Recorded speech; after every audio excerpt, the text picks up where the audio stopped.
অনেক দিন হয়ে গেল আমার চ্যানেলে কোনো ভিডিও ছাড়া হচ্ছে না। অনেক দিন বলাটা ভুল হবে, প্রায় মাস হয়ে গেল, 1 মাস 2 মাস হয়ে যেতে পারে।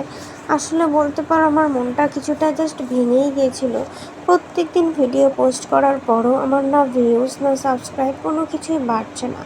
কিন্তু অনেকের ভিডিও দেখার পরে, অনেকের পোস্ট দেখার পরে আমার মনে হলো এটাই যে না, এত সহজে তো সাকসেস পাওয়া যায় না বাবা।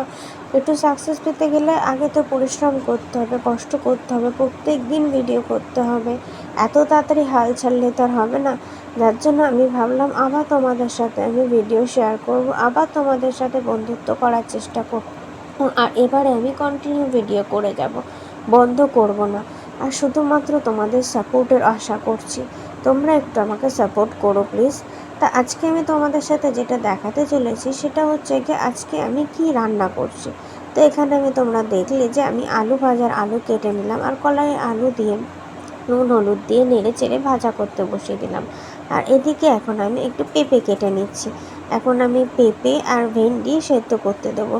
দেখো পেঁপেগুলোর মধ্যে কত পরিমাণে বীজ রয়েছে, তো সেই বীজগুলোকে আগে সুন্দর করে পরিষ্কার করে তারপরে পেঁপের খোসাগুলো কেটে ফেলে দিয়ে আমি পেঁপেগুলোকে ছোট ছোট করে কেটে দিয়ে একসাথে ভেন্ডি আর পেঁপে দুটোকেই আমি আজকে সেদ্ধ করতে বসিয়ে দেবো। আর আজকে করব হচ্ছে গিয়ে আলু পোস্ত। তো এখন আমি সেই আলু পোস্তগুলোকেও কেটে নেব। তো চলো দেখো আমি আলু পোস্তগুলোকে কীভাবে কাটছি। তো এই যে এই আলু কটা আমি এখানে নিয়েছি। তো আলুগুলোকে এখন আমি ভালো করে আগে ছাড়িয়ে নেব। আলুগুলো ভালো করে ছাড়ানো হয়ে গেলে সেগুলোকে ভালো করে ছোট ছোট পিস করে কেটে নেব। আলু পোস্তর আলুগুলো যতটা ছোট হয় আমার যেন তত ভালো লাগে।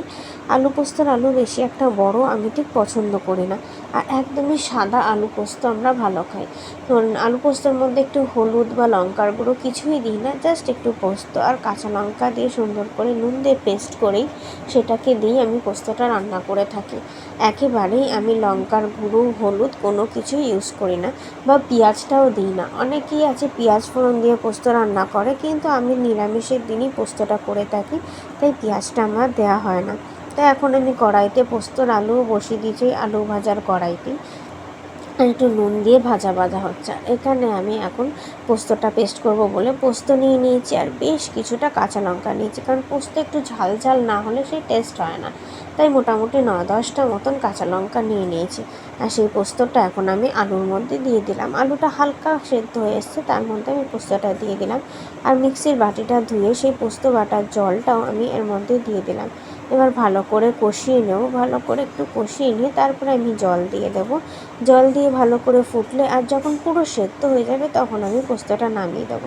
তো এই যে এখন আমি জল দিয়ে দিয়েছি, এবার জাস্ট ফোটার অপেক্ষা, আলুগুলো সেদ্ধ হওয়ার অপেক্ষা।